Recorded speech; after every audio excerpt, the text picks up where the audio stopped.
It says we are live. Word. Yes, sir, man. It's been a long time coming. How you doing over there, champ? Oh shit, I'm good. I'm good.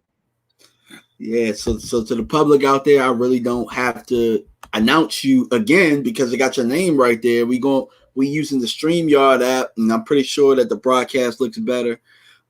Pretty sure it'll be easier for people to follow, man. But uh, we've been talking so much through text that I just figured, man, we might as well go ahead and put a show together, man. Hey, It's been I'm man. a yeah, man. So there's nobody in here yet, but man, I mean, there's so much to cover. But before I do any of that, I'm going to give the layout of pretty much the land. We're going to talk about the free agents. So I got a layout. So what we're going to do is we're going to take each free agent and we're going to, give it a grade of what you think the signing was. And I mean, we've put together some pretty good signings, so that should be a pretty fun game. What's going on, Lamar? How you doing out there? And then we're going to talk about future draft picks as we've been doing anyway.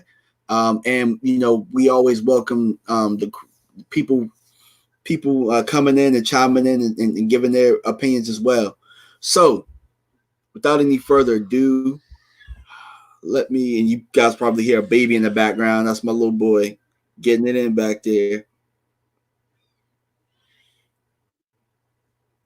All right, signings. Bet 2020. I had it on my computer, but all right. So let's go with Clinton Dix. What do you give that grade? Free agent signing. I probably get a good B plus. I like it. It's an upgrade over Jeff Heath. He is a better tackler. He is better in coverage. I mean, faster, better range. I like the signing. It is a 1 year deal. I can almost see him putting together a Ken Hamlin 2007 type year. He actually had two actually picks last year with the Bears, won the pick six versus the Redskins. I like it. I like it. Yeah, I wouldn't give it. I'm with you though. I think that it's absolutely a huge upgrade from what we had. Now, when I say huge, like that's saying a lot about what we've done with the safety position over the years. It's funny that you named Ken Hamlin because I probably said this to you and said this to others, where I thought that this signing, we hadn't put together a great signing since Ken Hamlin at the safety position, or even a good, even a average signing at the safety position. So I'll give it a B because I don't think necessarily Clinton Dix is the fix it. I kind of think he's a high quality band-aid, but you know what I mean? Like I'm gonna give it a B. What's going on, Victor? Yeah, Victor asked, are we working during the virus? He got laid off. Are you working right now? Yeah, actually, it actually depends on the week. I'll work 3 days, and because this week I only work two, so and next week I work three. Sheesh. For me, I work in a global supply chain for a defense contractor. So, uh, fortunately, I'm considered essential. So I am still working. And it's funny because I'm doing a lot more working from home than I have been in the office. But it's a blessing to still be working, man. And really, my hat's off to all of the truck drivers, the farmers, and all of those guys out there. And hats off to everybody else that is, finding a way out there where it's just, unforeseen circumstances. So, Victor, So much to you, man, and much to you, Elton, because I know Vegas, from what I understand, is pretty much a ghost town right now. Yeah. So let's see. Back to actually, I'm going to send a link to a couple of people in our Cowboys group because they talked about they wanted to chime in. But let's go with Dontari Poe. Hey, what's your grade on that? Hey. Yeah, I'm with you on that. I gotta agree. The reason that I say it's an A is because it's a long time need, man. It's a long time need that we just have not addressed. Again, Positions we haven't addressed are big fat guys in the middle on defense. Tight end, we still really haven't addressed that to me, but a lot of people are okay with the way that things are with Blake Jarwin and safety. So in these signings we have, even though if there are band-aids or prove-it deals, I think that we've addressed it. Dontari Poe is probably the best prospect that we've had in there signing since Leroy Glover? Yeah. Yeah. Yeah. So when I say that stuff, man, it's like when you think about it, damn, like we really fell asleep at the wheel for a long ass time, right? With those positions. Yeah, we did because when they left the 3-4 scheme and they went from Monty Kiffin and Rob Marinelli, they actually went away from a big body in the middle of the field because actually when you think about it, Parcells brought along Jason Ferguson, who actually was the first one. Then actually Wade went with Jay Ratliff. What do you think about Gerald McCoy? Another A. Agreed.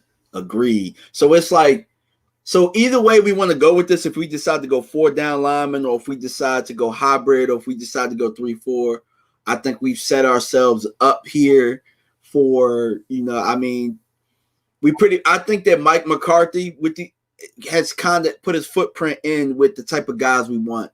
Over Rob Marinelli's tenure, we decided to go light and lean in the middle and, worked a couple of times, but for the most part, we were light in the ass in the middle. It just is what it is. We haven't been able to consistently keep linemen off our linebackers.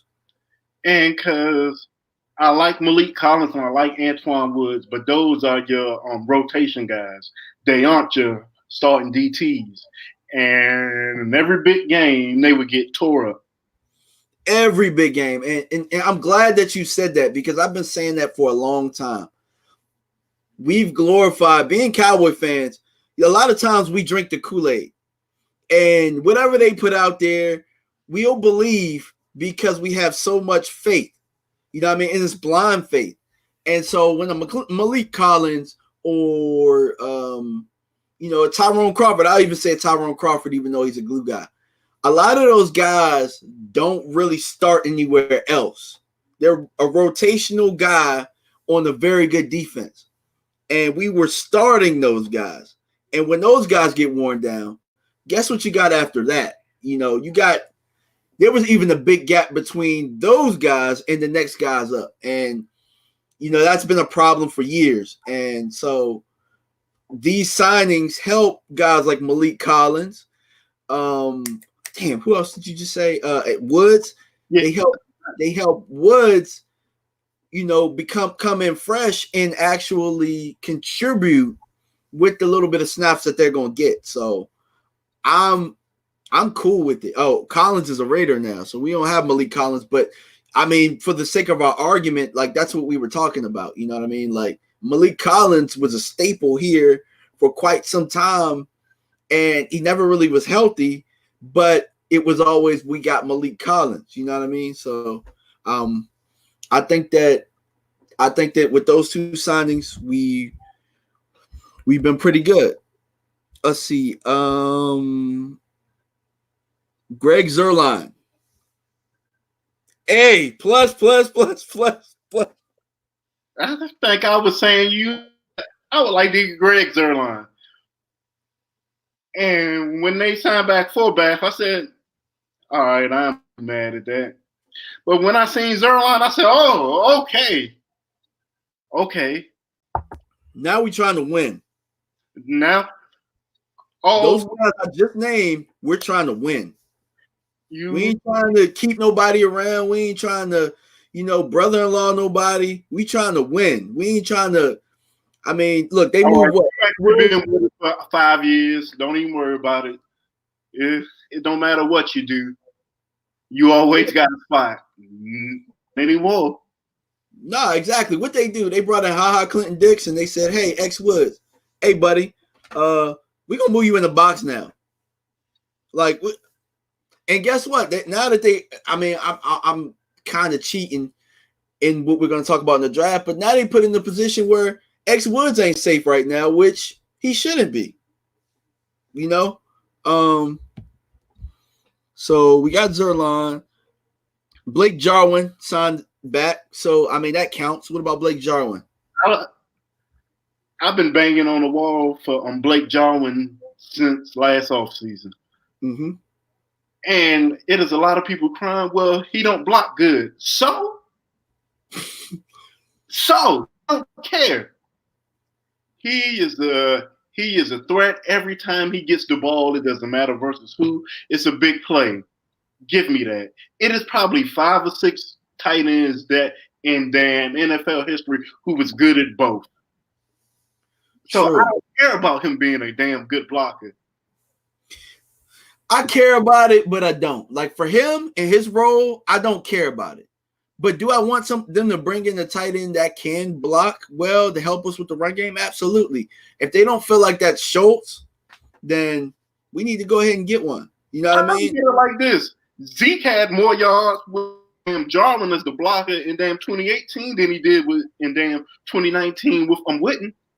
Yeah, I can't. You know what? A lot of people, Jason Witten's name bought him a lot more years than he really deserved, because I can't honestly tell you the last time he was a good blocker. That goes back a long ass time. 2016, 2014, those last. Mm-hmm.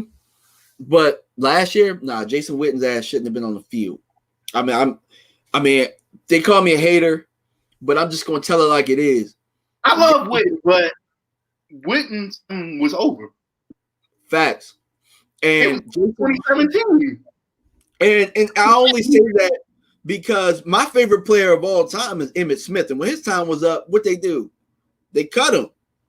When it was, I mean, for the most part, they've done that to all of the Cowboy greats. And for some reason, Jason Witten, who's never won a championship, was rolled a damn red carpet for what? For who? For what? You know what I'm saying? And I always felt like Jason Witten was the guy that kind of got these guys like T.O., kind of got Dez Bryant, those guys. I always felt like he was the guy that, I mean, even though he wasn't there when Dez got cut, I always felt like he was the guy that kind of was the Jason Garrett guy that was kind of snitching on people or being that backhanded kind of guy. You know what I mean? He wasn't trying to help nobody really get better at the tight end position. Wasn't. So, I mean, knowing that we signed Blake Jarwin, and now looking at the slight contract, it looks like this is his team now at the tight end position. I'm not going to give it an A. I'll give it a B- because I want to see a little bit more. Good to see him in that role fully. Because to me, and I've always said, dangerous tight end is better than a dangerous receiver because he's always in a mismatch. Because he's going to be too athletic for a tight end and a damn safety, and you ain't never going to put your best corner on a tight end. If you do that with Amari Cooper and Michael Gallup and maybe a future weapon coming out pretty soon, you in for a long ass day. But I'll even say this to you, as a football fan, as a guy that's played the game, where do you think the tight end is the most dangerous as far as, you know, like you're playing defense? Like, where do you feel in whatever you're playing? Where do you feel a tight end is the most dangerous? To me, I always like to send my tight end up the seam, or exactly, yeah, that's what I was looking for. Kill him up the seam. And so, what is Blake Jarwin good at? Going up the seam. Exactly. And you know, we've missed that with Witten because Witten wasn't athletic enough to really make any catches where, you know, I got to turn the back shoulder, or, you know what I mean? Like maybe I got to get down, or maybe I got to use my hands. Witten wasn't flexible enough anymore. every time Blake Jarwin got in and in the play action game and stuff like that, that was always a threat because that's the easiest throw for your quarterback to make, right up the seam. You remember the second Giants game where he took a cross 50 yards to the house, a shallow cross from a tight end. I'm like, you don't even see Travis Kelce or Wells Kittle do that. Rarely. Exactly. And I'm not even saying he's going to be better than any of them, but I think he'll be better than what we've seen. Huh? He's better than what we've seen. Yeah. Let's see. Blake Bell from Kansas City Chiefs. To me, that's a C-ish.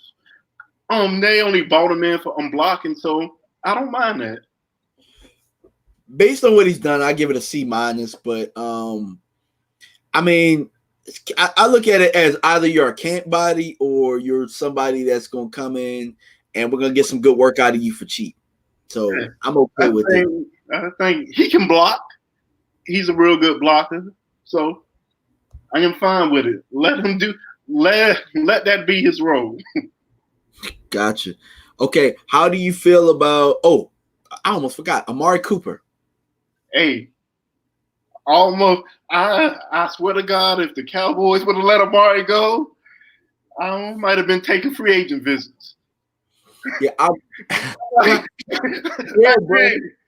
I cannot even lie to you and say that the Cowboys haven't done some stuff that have really made me scratch my head this offseason. Amari Cooper handling the 3 contracts of Zeke, Dak, and Amari. I think that we handled all 3 contracts horribly. Like, if you ask me if I had to give a grade on how we've handled the contracts, I give it a D-, bro. Because, I mean, in all honesty, Zeke had 2 years left on his deal.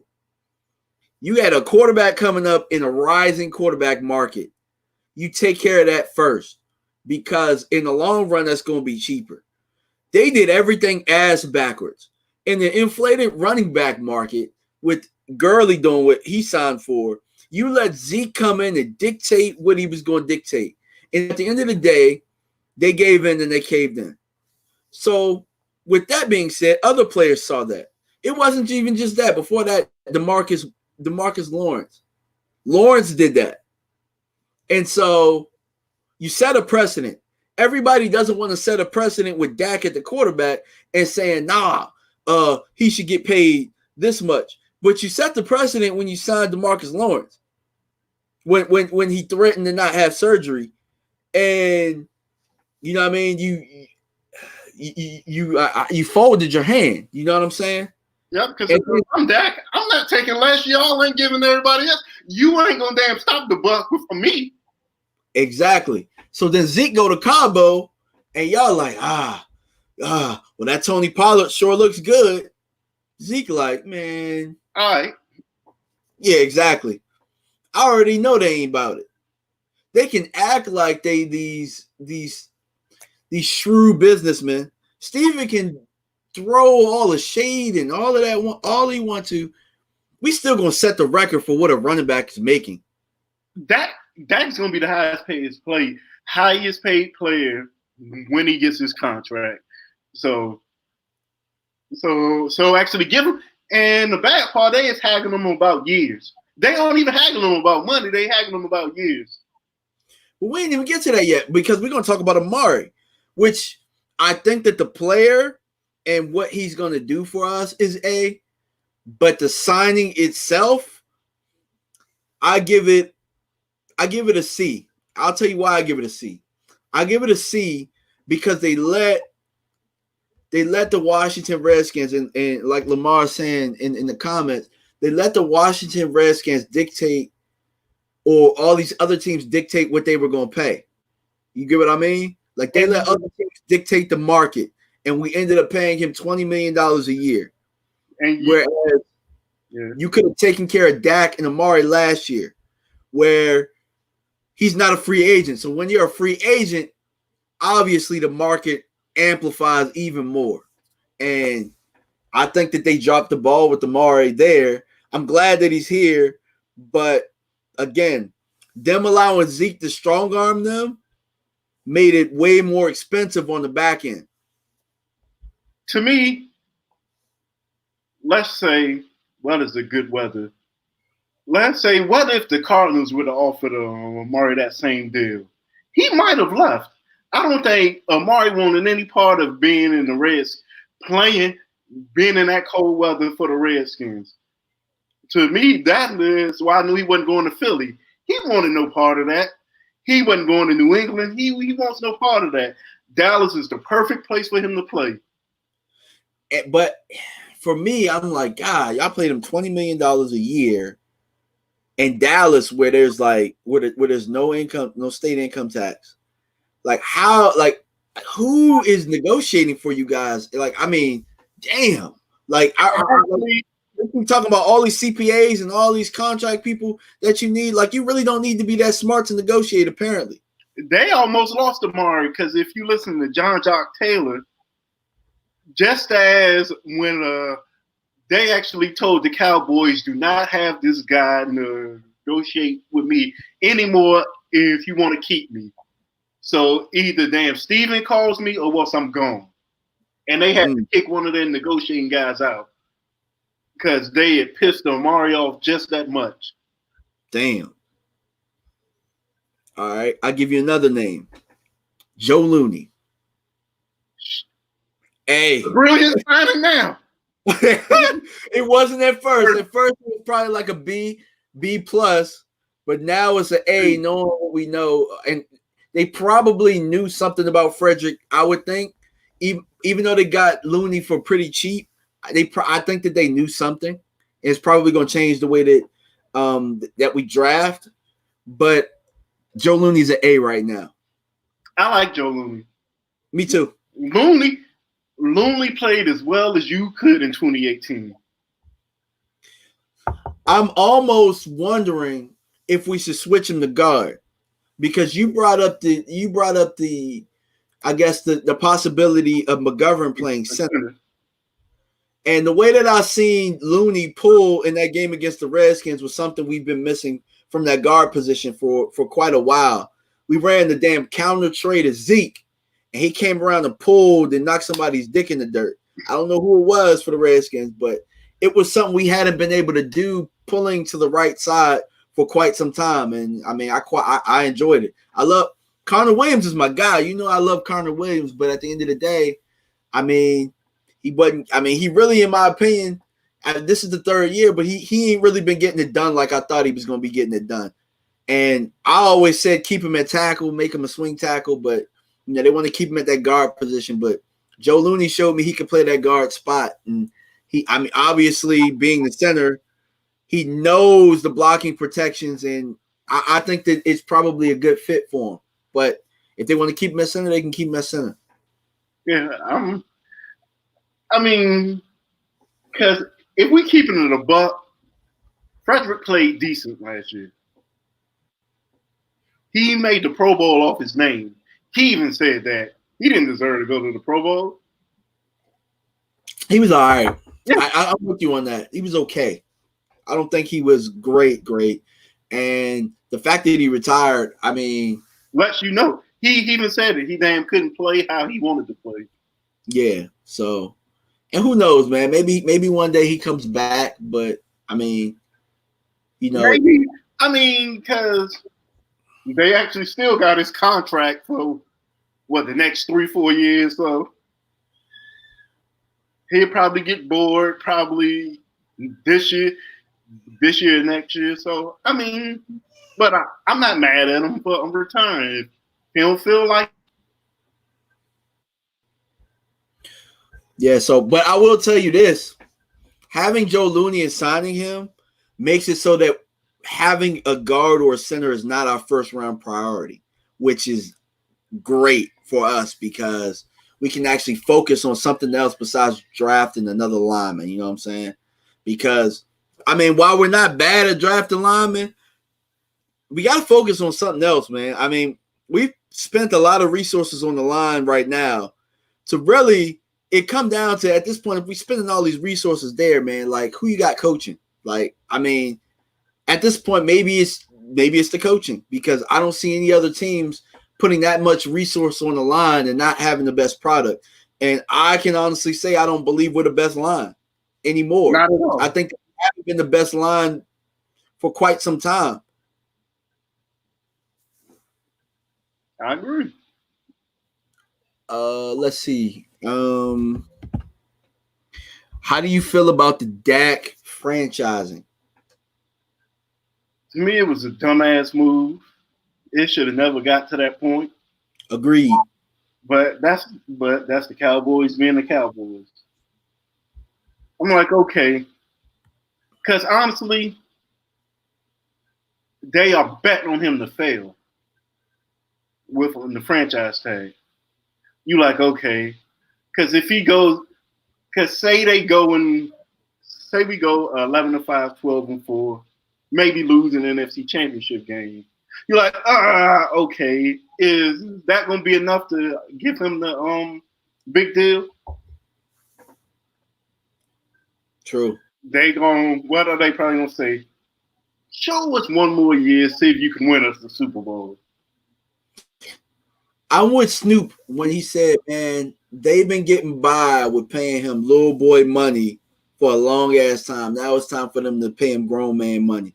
They don't have no problem paying nobody else grown man money. Pay this man his money, because at the end of the day, if you don't have, like, you can only make moves when you're sure about what your quarterback is. Do you think that New England, and I'm not comparing Dak to Tom Brady at all, because Tom Brady has, Tom Brady is the most decorated quarterback ever. But what I'm saying is, you think New England would have been able to do a lot of the off the wall stuff that they were able to do without being short at quarterback?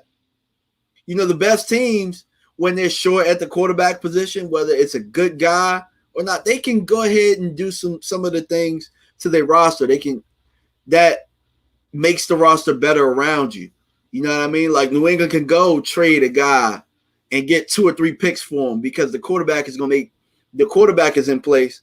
So you can get 2 or 3 young guys that can come in and eventually after year 3, your team. That's how New England has been able to be as good for as long as they have been, because they were able to make those type of moves. For us, I mean, we've been very lucky at the question. We have not developed any quarterback. We haven't developed anybody really, besides being lucky. Like, I mean, outside of Tony Romo, who's undrafted, who really was developed by Sean Payton, who did they develop after him? That just fell into playing time. Nobody. So you're putting trust in your ability to develop quarterbacks with this. You know what I'm saying? Like, and we haven't shown that we can do that. Bring in the guy that has a record of doing that, I'm not so sure, because he lucked up himself. He came into Brett Favre, who was already great, and that allowed them to draft Aaron Rodgers. Because why? They already were set at the quarterback position. So you can do things like that when you're set at the quarterback spot. We're not right now, with the way things are. We're at limbo. Right now our starting, Dak, I mean, he has to sign a franchise, but if Dak decides not to show up, our starting quarterback is Cooper Rush. Think about that. No, I'm not thinking about that. I will not buy the NFL Sunday ticket. I watch the games if they come on. It is over if Cooper Rush is. They just need to stop playing, sign him. And I damn trust Dak enough to where Dak is, if Dak was saying, yeah, give me a 6 or 7 year deal, that actually more worry me. I'm like, because he can say, you know what, I can have a bad year. I'm going to be all right. But he's saying, give me a short deal. Let me show you. Exactly. He said, I want a 3-year deal because I believe that I'm going to be one of the top quarterbacks in this league. I definitely agree with that. He wants to be seen like those other guys. So did you see any footage of him and Dez the other day? Yeah. He in the lab working. He working with Dak and Zeke. And one thing I respect about Dak, whatever you say Dak is bad at, he gets better at it. He's gonna come in the off season and then get better. There is no perfect quarterback in the NFL. People stop thinking that, but Dak has progressively got better each year. Whatever you said he was bad at one year, he came back and got better at. You said he couldn't throw deep, he came back and showed you could throw deep. You said he took too many sacks, he came back and cut his sacks almost by like 40. He did, especially that deep ball. He's gotten way better at. Remember, I said that I would have liked to see him get better at the intermediate throws and getting better at 3rd and 5. I said this to you a while ago. Like 3rd and 5, like I don't trust Dak. Last year we were 2nd and 3rd down conversion. Somebody tried to say Dak wasn't converting, bruh. I seen Dak converting time after time again where Zeke couldn't get nothing on 1st and 2nd down. We're in 3rd and 11, 3rd and 15, 3rd and 14 or whatever, and we were converting those low percentage situations. So, I mean, I think that he definitely has progressively gotten better, and I think that he's on path to. So, with that being said, man, to me, the only thing he really needs to work now is the shallow crosses, putting the ball to where the receiver can just catch and run. They always sometimes a little bit behind, so it kind of messes up it a little bit. But he works, and to me, he's going to work on that, and I think he'll be better for it. Exactly. And I'm looking at the comments, and Lamar says, it's crazy we got Dak in the 4th round. Let me tell you a little story about that. Because these dumbasses tried to trade up and get Paxton Lynch. Who ain't in the league no more. Exactly. And then even after the trade up and get who God knows where Connor Cook is right now. And so we got Dak Prescott. So a lot of you guys out there complaining, think about this. Paxton Lynch, we could be looking for a quarterback right now. We could be, we might be getting to it if they had made that stupid move. But think about this, though. While we were getting to it, we would have had to give up a 2nd or 3rd round pick. Who would that have been that we had to give up? Could that have been Connor Williams? Could that have been Michael Gallup? Because if they didn't have that actually would have forced Romo to keep playing. Romo would have been all right in 2016, but he would have got killed in 2017. Yeah. Romo will be sipping soup through a straw right now if if we didn't make that. So they kind of fell into Dak, man. They knew we needed somebody to back him up. And even then, Tony gets hurt. Kellen gets hurt. They didn't develop Dak, man. He developed his damn self. And he's been doing that for quite a while now, for the most part. But I think it was a good situation. He got to sit in with Tony that first year, and Tony was running the meetings and stuff like that. I thought that was good for his career. But for the most part, we lucked up there. We've lucked up, and we're not going to continue to keep lucking up. So, man, you just got to lock your quarterback up. It just is what it is. And you actually know what's funny? Dallas is so ass backwards. Nobody really picks personnel better than us, but we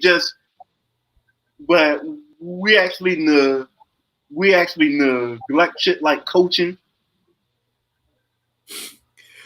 Well, I'm not gonna say that, Elton, because Boise after Boise after Boise, I think that there are teams out there that's just gonna take a dog no matter what. And there are times we look and we got this dog from, like, to me, I still think a lot of people like Leighton Vander Esch a lot.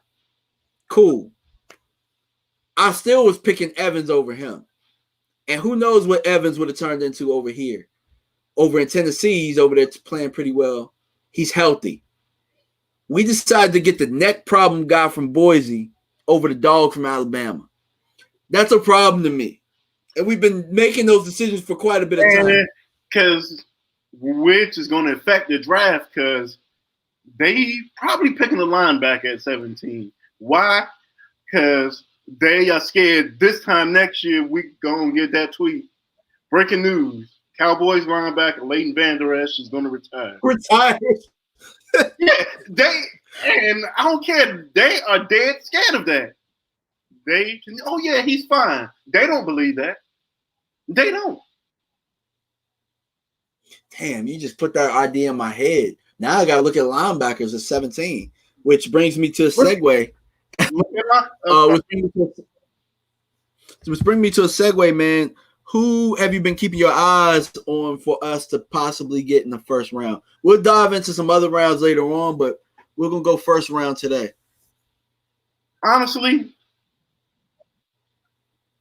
probably realistically right now, not actually guys who I want. Kenneth Murray, the linebacker, and then probably Patheon. Those are probably because I actually doubt any of the wide receivers get to us. Actually doubt C.J. Henderson. I don't think they're going to take Delpit. Maybe even McKinley. They may take McKinley, even though that is kind of down. But I think, honestly, if I had to bet, I think Kenneth Murray is going to be the pick. Even though I would pick Patrick Queen over him. But crazy thing is, Elton, the last couple of years, we've had guys fall to us that we've wanted. We've had Calvin Ridley fall to us. We had DJ Moore fall to us. Hell, Derwin James almost fell to us. We damn Thornhill. But yeah, last year, yeah, exactly. All of the safeties that we talked about, all of the tight ends that we, for the most part, besides Fant and Hawkinson, were there. And we went and got a guy that couldn't get on the field. And then the year before that, we got Leighton Vander Esch when we needed a linebacker, but we didn't need a linebacker. I mean, we needed a receiver more. But the receiver they picked happened to work out. Yeah, he did. But I'm just saying, like, I'm kind of with you on there. I think that I could see a reminiscence. I could see like Groundhog Day happening where guys that we think won't be there are there that we could possibly need. Like you like Ruggs a lot, maybe Ruggs, maybe Judy. Those guys might possibly be there. But it's crazy. Like Kinlaw, a lot of people like Kinlaw. I don't think Kinlaw will be there, but Derwin James fell to 17. So I mean, nothing's across the realm of possibility. I mean, and I look at it as come draft night, it's gonna be players who shoot up. Like, well, I don't know about this year. This year might be different because these virtual meetings aren't meeting them there. They're not able to get hands-on experience with these guys, so they might not trust. They might not. I think these coaches are left out of the equation this year with the hands-on approach. Because somebody can fool you in the interview, but when you get that hands-on working them out and stuff, like, oh, I can work with this kid. Like, they're going to lose that this year. So they're more likely going to rely more on the scouts this year, I think. Because just think of the last couple of drafts, you're like, how the hell is Mitch Trubisky number 3? Yeah. We're like, where the hell did that come from? How the hell is Daniel number 6? It has something to do with a pro day or something like quarterbacks normally shoot up the board with pro days and workouts and those extra interviews, which they're not going to get this year. So I don't know if I can see a quarterback shooting up the board. I can tell you that I think the highest value quarterback in this draft is going to be Love out of this is BYU. I think no Utah State. Utah State. I think he's going to be the biggest value, not because I think he's the best quarterback, but he's going to find himself in a winning situation where he's going to be with a good team that needs a backup or aging quarterback. Because I actually think the 4 quarterbacks are going to go in the top 15. Could we pick a quarterback? I hate to say it, but could we pick a quarterback? I don't know. Because if you pick a quarterback, to me, it's a waste of a pick because you're gonna pay a quarterback first round money, then you're gonna pay Dak franchise money, and you can't pay 2 quarterbacks. say if somehow Tua falls to 17, I am making the team get 2 first-round picks for him. Sort of like they did with Brady. Honestly, if nobody's trying to trade with me, I'm just gonna let his ass fall. Fuck that. I'm not picking. Excuse my language, but I'm not picking Tua at 17. I thought about it at first, then I'm just like, nah, I'm good. I'd rather trade back if I don't know who the hell I'm gonna pick at 17 than to pick Tua right there. That's just a waste of a pick. We have who our quarterback is. It is what it is. Hell, Lamar said something. He said, let's not forget Cleveland Farrell was a top 5 pick in 2019. True. Yeah. We liked him, but I ain't see him going top 5. I'm like, so I don't care. It's gonna be somebody you like. To me, as I said to you probably last week, the most interesting thing would be if one of them top left tackles falls to 17. Then I have to say, we're picking the tackle, bro. If that happens, we're picking the tackle. Look at McCarthy's track record of draft picks. There's things that he's not shy. He's not coy on drafting. Tackles, D linemen, and cornerback. Actually, receivers too. But he don't pick them high though. Normally receivers, they get those guys, those second, third, fourth. So I think that they're not going to draft a receiver there. Because I know there's a lot of people see it, and there are some mocks, but I just don't see it because of his track record. I see him going big. Left tackles fall, take them. Because how long do we really have Tyron Smith for? And once he goes, the line goes. Yeah. I'm like this. You actually could with guard and just say we're gonna groom you. Let damn Tyron play for a couple more years, and because if Tyron does retire in a year or two, our line is trash. True. Hold on real fast. Keep talking. So I am fully into taking the tackle. To me, it is a position that really ain't a need, but if it falls there, I'm taking it. Gotcha.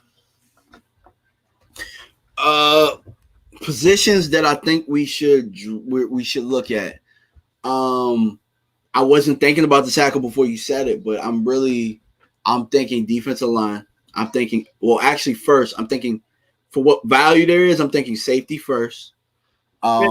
Defensive lineman, if the defensive lineman is a prospect that's higher than my safety.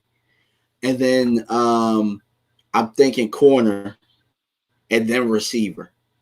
But if the receiver is a better player than the corner that they have available, then I'm going with the receiver. A couple guys that I have, I got obviously CJ Henderson's on a lot of people's mock drafts.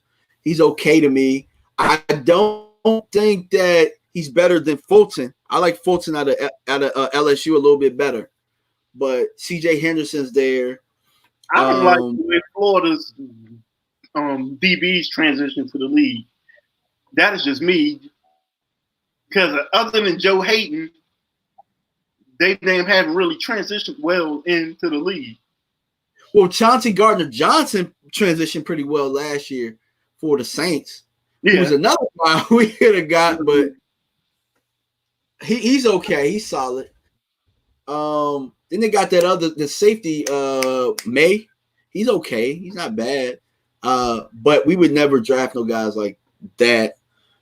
Another guy, look, we can talk about if we're gonna keep it. Chase. Oh yeah, Lamar just said, "What about Trayvon Diggs?" Yeah, nah, bro. Get on Trayvon Diggs. He's a little too raw for me. I seen him get his ass torn up. He really gets beat on a lot of routes. He gets beat at the line of scrimmage, and he uses his athleticism to make up for it. In NFL, That ain't gonna work. That's Prince Amukamara. That's Prince Amukamara getting his ass torched. That's what that is right there. Trayvon Diggs, second round, I love it. First round, no. I'm good on that. Yeah, especially not at 17. To me, and I was having a fight on Twitter about this earlier. People seem to think our cornerback position is just horrible. It's not. To me, it's not. It's not. I don't see losing Byron Jones as that big of a deal. Probably because I played DB my whole life. I actually see it a lot different than everybody else because it was people complaining that Jordan Lewis got beat in the slot a lot. I'm like, slot corner is the hardest position on defense to damn play. Wait, what's a lot though? Because I don't think that was our big issue. Our big issue is we couldn't stop nobody from running the damn ball in between the tackles. That was the issue. And then with that being said, because we were giving up four yards per carry in between the tackles, then you're in situations where it's 3rd and 2. I mean, we couldn't get off the field. Plus, a lot of people didn't realize how bad our damn scheme was. I was like, look at a soft look. I'm like this. Yes, they're gonna give up easy throws because they are damn playing so damn far off. How many times it was 3rd and damn 3 and under, and damn the DBs is 10 yards off the receiver. Oh, I knew our scheme was ass when we played Chicago, and I watched Chicago go in motion, and we stayed in the damn base 4-3. I'm like, oh shit, here we go. Damn. And they was picking us off at the seams all the way up the field, making this. It didn't matter who was there. I'm like this. The damn front seven is better. The damn coaching staff is better. I damn trust Cheeto and Jordan as our corners. I damn watched them ball the last half of their rookie year as our damn 2-star corners. I'm okay. Yeah, they shut it down. They definitely did. I remember they were like one of the best tandems their rookie years when they were towards the end of that year. So I remember that. Lamar actually said Jordan Lewis and Cheeto are free agents after the season. And to be honest with you, I don't really see anybody, unless they play balls to the wall, I don't see nobody knocking their doors down. You know what I'm saying? No, they are free Jake. Is this their full season? Jake. Yeah, this is their full season. So yeah, they are. Jason said you be going in on Twitter. Yeah. I am there absolutely. on Facebook, Twitter. I'm full blown savage. Oh man, yeah. CeeDee Lamb, I know you were high on him. CeeDee Lamb is around that range of receiver. Judy, Ruggs. Like I'm looking at a mock draft. I see a mock draft with Kinlaw at 18. There's no way you pass up on Kinlaw, in my opinion. That's the only player you can't pass up on at that spot. Like if he's there, you got to take him. Probably the only way I don't take Kinlaw is if Judy or CeeDee Lamb's there. I'm still taking him. I'm sorry. I got to, bro. Like, just think about this. That's like Von Miller falling to 17, bro. So are you going to take Julio or are you going to take Von Miller? I think the reason why I'm gonna take Julio because I know I got 2 already good receivers and he's gonna be in one-on-one matchups. All right, get a question. Khalil Mack or Julio? Because I kind of think that that's more, but I don't even think those guys are Julio. No, that we're talking about. Even though personally, I think in 2 years Judy will be better than Amari. Yeah, I agree with that. I mean, all of the guys that they come in for after like Alabama guys, they end up being better for the most part. I mean, nobody's been better than Julio, but yeah, I agree with that. I'll agree with that. I mean, even though I'm kind of slid off last year, but really, it still chop you up if you give him. I think Judy. I think if we get Judy, you actually can afford to lose Gallup. I don't want to lose Gallup though. Me either. But I don't want him, bro. I want him here for a long time. Like there's certain Cowboys that you want here for a long time. He's got it. I want here for a long time. I think that he's a Cowboy. I don't think he's gonna fall off. I think he's only gonna get better. What about is it how you say his name? Because I mean I know how to spell it, but I don't know how to say it. Casey Allen. Yeah, Chase. Shit, and I might be saying it wrong. To me, his career he was on fire his last 5 games. I'm not willing to spend the 17th pick on that. I will spend the 32nd or a second round on that. 17 is a little too high, but I don't know. What about the safety position? Because I'm starting to see that these safeties are falling a little bit further back. Like we were higher. We're high on Delpit. I know we're both high on Delpit. Xavier McKinney. For me, watching Delpit run the 4.39, he's got to be in my top 3 on the board at 17. Got to be. I don't understand why he fell the way he did, but that's really all. To me, I don't care if my free safety is a great tackler. I don't. As long as you got range, as long as you can quarterback those guys into where they can be in the position to make the tackle, why do I need to make the tackle? Because if your damn free safety is making a lot of tackles, your defense is trash. Facts, bro. Trash. Because if your free safety got over probably 60 tackles, there's a lot of problems on that defense. I agree with that. Like if your safety making all those tackles, you're looking for another linebacker, like we just talked about. D-line is just the Red Sea's partner every time. Yeah, I'm with you on that. I think that we got Ha who can kind of help with the tight ends and stuff like that, but I don't know, man. I mean, I just watched Delpit, I watched McKinney, and if the positions that I think are gone, like if the receivers are gone, if I don't feel comfortable at corner. I honestly, at 17, I don't feel comfortable getting a corner at 17. That's just me. Me either, because I'm not a real big. I mean, I like the corners, but I don't like them at 17. And the only one that's really gonna go high is what is it, Jeff Kuda?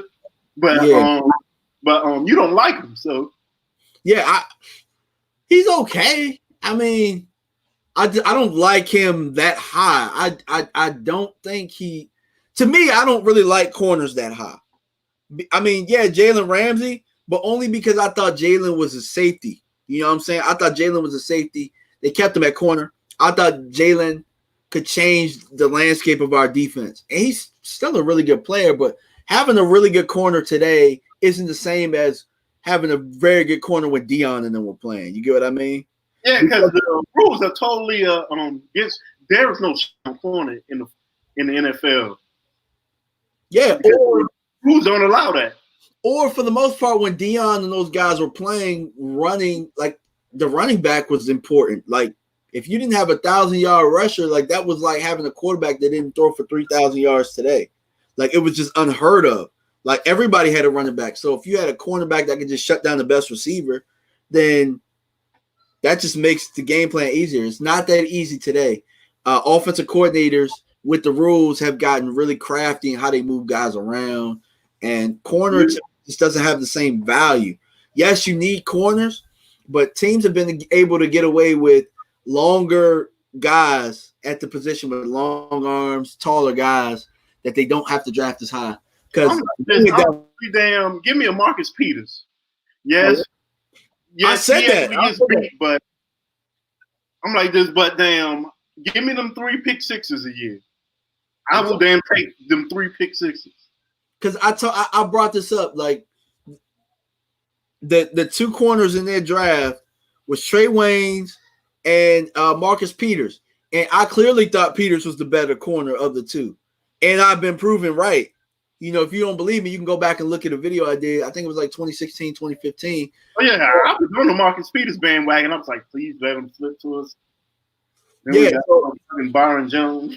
Everybody loved Trey Waynes, and I thought he was okay. But I mean, at the end of the day, like if you don't have that ability to shut down, if you don't have that ability to what I'm saying, make jumps on picks and stuff, then like what are we talking about here? I don't really think none of those guys have that in them at 17 is what I'm saying.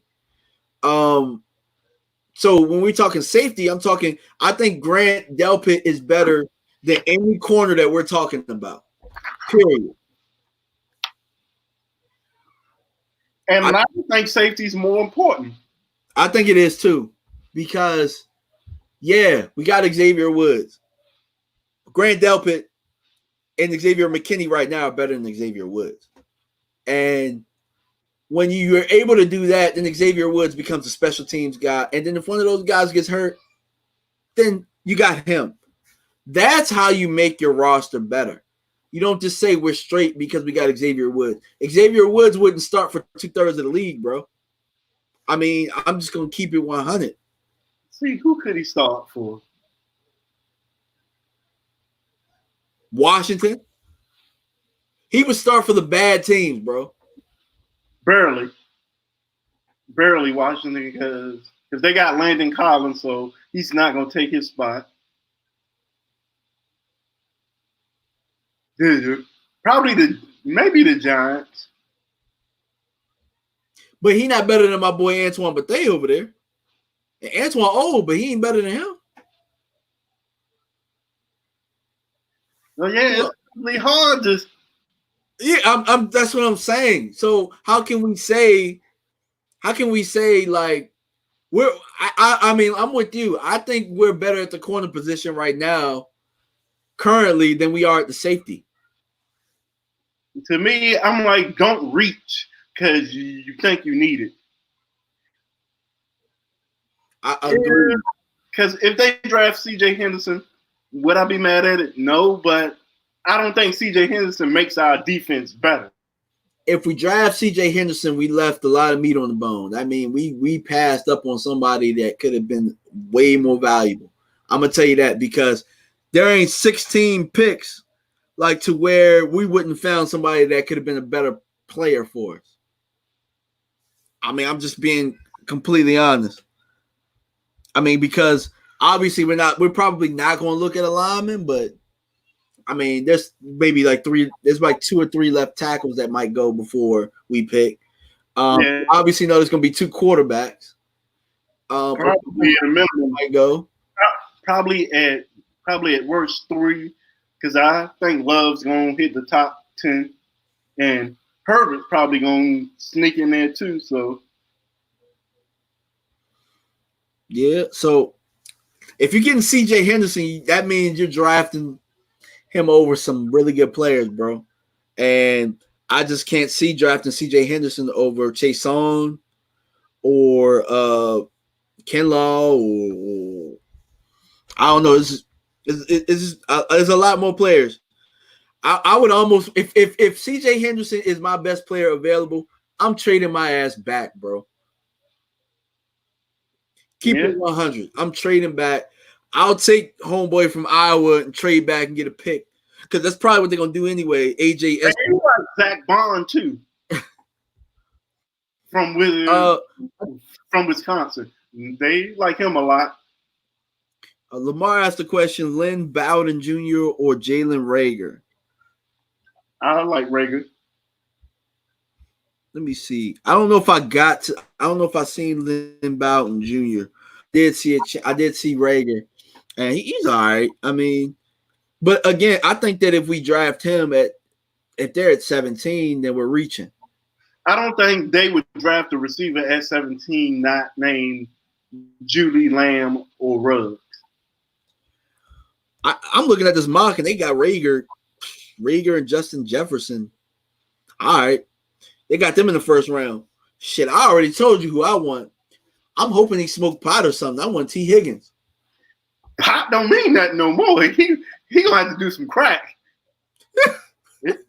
Now the only thing that'll get him, he is gonna have to slap his girlfriend in the next week. Yeah. I need something. I need him to do something, bro. I need him But to. they like Hamler from Penn State. To me, he's a 4-2 Terrence Williams. Yeah, I'm not. I need a little bit more skills. I need skills, bro. At the receiver position, I wasn't impressed too much. I think it was like, I mean, I'm a big fan of vanilla ice cream. Don't get me wrong, but it's like going to the high end ice cream store and getting vanilla ice cream. Like, yeah, you ain't gonna go to Cold Stones and just give me a plain vanilla. I mean, that's you don't think they'll have to get you a box of Bry's? Yeah. Now if I go to the grocery store or something like that, and I can get the vanilla bean briars or something like that, that's totally different. Like that's like second, that's like maybe third round. Like me being stuck with having to go to the grocery store and get ice cream, I'm all right with them there, but I'm saying, like, we talking about premium picks, like some really good players, bro. Like that. I'm sorry. To me, I'm always the guy. If you really like them, trade up. Yeah.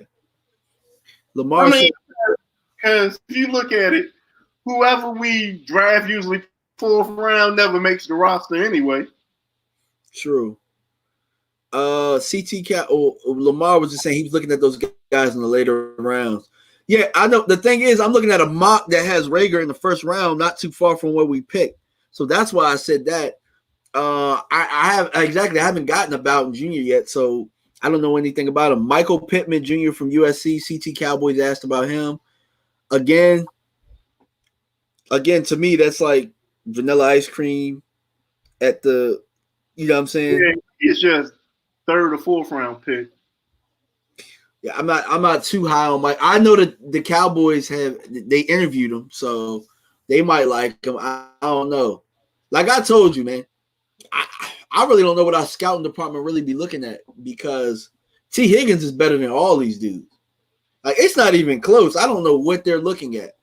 Maybe, but they actually interviewed T. Higgins yesterday. So that's right. Yeah, you told me that.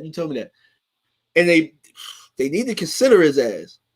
Like, I mean, I would get T. Higgins. Say if they trade back to like 28, I would take T. Higgins there.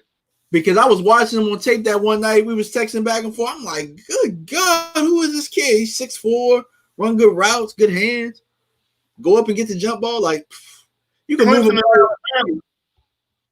Those are the two places I'm taking my receivers from. Absolutely. So, I mean, those are the two wide receiver use right now. You're right. No, because the only problem with Clemson wide receivers in the league is they ain't healthy, other than D-Hop. Yeah. D-Hop was, and the funny thing is, D-Hop was a first-round pick. He was like number 27. So you trade back, you get your D-Hop. What are we talking about here? Because he's definitely built like him. He actually runs his routes like him. Pretty good hands. I mean, T. Higgins is really good, man. If y'all haven't had a chance to look at T. Higgins, man, go look at his tape. Because everybody forget Sammy Watkins and D-Hop was on the same Clemson. And Sammy Watkins was the guy. Man, I can't even lie to you. I thought Sammy Watkins was going. He's not bad. He's just not. No, he can't healthy. Yeah, health has always been his issue. But DeAndre Hopkins, goodness gracious. I said that in T. Higgins, man. And you best believe that Mike McCarthy likes those type of receivers that are tall, that can run routes, that know positioning of their body. He's a fan of that, and he normally gets those guys second, third round. Look at guys like Jordy Nelson, Devontae Adams. So you could possibly, I mean, Michael Gallup is kind of that, but we'll be adding to that, like, because obviously we have the roster spots for receivers. So right now, somebody said, right now y'all must be fans of Michael Gallup and Noah Brown as your star receiver. Oh, that was funny. But yeah, I mean, Nah, I'm T. Higgins big time.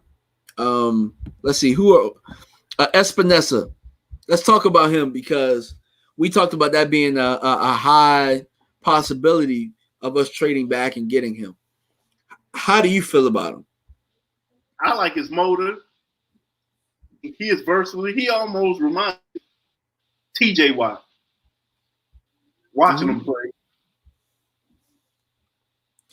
And it's funny talking about TJ Watt because everybody in the Cowboys war room had him hiding Taco, but Taco somehow is the pick. Who the hell makes our D line? Like, who made the decisions to get these dudes? Like TJ Watt. Oh no, we want Taco. Oh no, let me stand on the board. Let me. I got to get. Whose homeboy couldn't get on the field last year? Tristan Hill, who I remember right before the pick, we was like, anybody but Tristan Hill. Bro, I remember, I don't know who it was from the comment section. One of y'all can let me know. Y'all were like, what do you think of Tristan Hill? I was like, nah, bro, I can't see it. I can't see us getting Tristan Hill with all them safeties that'll be on the board. Damn if we ain't get Tristan Hill. I was so sick, bro. But you know what? I held it together because the year before that, I was pissed about Leighton Vander Esch. And I went off. I was hot. I didn't want to look at football. I was lower, bro, about Leighton Vander Esch. Everybody was hot about that. And we still might be hot about it because if he don't end up healthy, it would have been a bad pick. It's a bad pick. No matter how good he is, and damn Leighton Vander Esch, if his ass retires after the season, you like. And then you're looking at all these healthy ass receivers running around. You're like, damn, we actually could be dating you here, Calvin Ridley. Damn, we could have traded up for Derwin. Yes, we could. Please don't. Past number 9, I was like, trade up. Here's the crazy thing. All it would have taken was a second-round pick. All it would have taken was Connor Williams to get Derwin James. We're going to – yeah. But Espinosa, I think he's okay. I think that he's a couple years away from – I don't think he's a starter right now. I think he's a couple years away from that. I see a lot of Tyrone Crawford in him, actually, to be completely honest. Guys. Everybody can't be a first-team All-Pro on your team. But if I'm trading back to get him, I can live with that because that means I'm getting another player. You know what I'm saying? Because then we could get 2 second-round picks. We could finagle and get a pitch. You can damn up and say, all right, I'm going to trade to get the guy I want in the second. And you'll probably get you a quality lineman having another second round pick as well to give you more insurance there. Because the best center is probably a second rounder. They always are for the most part. Huh? They always are for the most part. See, Edward, those is just Bond. That is the guy they like. Zach Bond and damn Kenneth Murray. I think one of them probably is going to be the pick because unless it's a guy who they just want, just happens to fall, sort of like a Kenwall just happens to fall to him. I'll tell you why I can live with Kenneth Murray, because then that would mean that the defensive coach wanted him because he needs him for our scheme. That's what that would mean. Because if you look at Mike Nolan, a lot of the stuff he does is hybrid type, but it gives you different looks. So that means he needs that player in the ingredients. So I'd be okay with a linebacker there. It also would mean to me that Leighton Vander Esch ain't as healthy as you think because they couldn't wait to sign Sean Lee as. So if we go ahead and we couldn't wait to sign Sean Lee and then we draft another linebacker in the first round, that means we made a mistake and your homeboy ain't healthy. That's would mean to me. You know what I mean? True. And I don't believe they actually think he's healthy. Maybe not. I don't believe they think he's healthy. I don't know who okayed to sign the damn linebacker with neck issues from Boise State over dog from Alabama. I really don't. I'm telling you, bro. Like a lot of people, like year one. But I mean, that's just the type of things we do, man. I mean, and I'm very hopeful that this coaching staff can. I'm very hopeful this coaching staff can, imprint what they want to. But until I see it, I'm just gonna believe the worst. I like Jerry seemed to stayed out the way and was like, all right, get the guys you want. They didn't do that with Jason Garrett. They seem to trust Mike, and it's like that with the Alden Smith pick. I'm like, Smith to me is a boom pick because if you don't make it out of training camp, who cares? Yeah, I mean, it is almost forgettable because I mean we were talking about free agent signings and yeah, we signed Alden Smith, but I mean, okay, he hasn't played in 4 years. So that doesn't stop me from drafting the D lineman. I'm like, and then Gregory comes back. Yeah. So to me, let's see. Because how I'm looking at it, if Gregory and Alden Smith both play well, that actually means you can mismatch so many schemes. I just like the versatility of it. Another thing too that this scheme could possibly do, you could allow Jalen to rush the quarterback too, because he has that ability to do that. So if you get another linebacker in, you could, he's all about switching looks. So I like that. I like that a lot. What's going on? Let's see. There's a couple people. Michael Turner got in here, called us nephews. Swaggy D, what's going on? Let's see. Manuel Corona says LVE had a narrowing of the spine issue coming out of college. His surgery during the offseason was on the nerve in his neck, 2 different issues. So he might be able to be okay. Neck ain't never good. Yeah, I know. Anytime you're doing surgery, even if it's back, neck, it's always bad. See, Swaggy D said Raekwon and Chase on. See, shit, I'm looking at names right now. We probably gonna draft some African kid out of TCU that plays corner or something. Somebody that you like. Who the hell is this? Exactly, they gonna damn get Danzler at damn cornerback. Like, yeah, what's Noah Igbinu Guinea? That's who I'm looking at. I'm just gonna pick a name, bro. That's who we gonna draft because there ain't gonna be nobody we think it is, man. Yeah, I don't never get my hopes up with the Cowboys draft. Who I think we should get, like, yeah, Zeke was probably the last one. Well, I won't even lie to you. I thought that the draft that we got LVE, what was that? Was that the 2018 draft? Yeah. I thought that was a good draft. I just didn't like LVE as much. But I loved Gallup. I loved Connor Williams. Yeah, when we did that, I was all right with the LVE pick. Like, okay, I'm fine.